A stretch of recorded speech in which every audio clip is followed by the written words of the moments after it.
असं म्हणतात की आईच्या हातचा स्वयंपाक जास्ती पचतो, आवडतो, गोड लागतो, कारण आईची माया त्यात उतरलेली असते.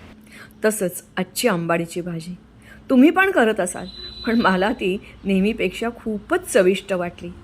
कारण ह्या सगळ्या लोकांनी मला हा एक प्रकारचा तोहफा दिला होता माझं काम थांबवून त्यांच्या घरी जाताना. मी पेरलेलं बी आता चांगलंच पावसात वर आलं आहे. निलिमानं मला ही पानं काही काढून दिली शेतावरची. पानं स्वच्छ धुतली. आदल्या दिवशी थोडंसं वरण उरलं होतं, तेही मला वापरायचं होतं. मग भाजी चांगली नुसतीच पाण्यात फोडणीशिवाय शिजवून घेतली. तो वरती शिजत असेपर्यंत ही सारी तयारी करून ठेवली. व शिजलेली भाजी जरा रवीने ठेचून घेतली आणि त्याच्यामध्ये हा भात आणि वरण मिसळायचं आहे. आधी वरण मिसळून घेतलं, कारण ते माझ्याकडे थोडंच होतं, मर्यादित होतं. आणि भात मात्र चवीप्रमाणे, रंगाप्रमाणे जेवढा हवा तेवढा मी मिसळत गेले.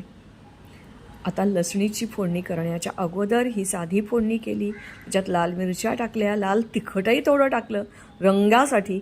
आणि मग ही लसूण आडवी कापून मग तळायचे, म्हणजे त्याला जास्ती वास येतो. ती लालसर झाल्यावर त्याची ही खमंग फोडणी भाजीवर घातली. माझी भाकरी आणि भाजी छान मेजवानी तयार झाली.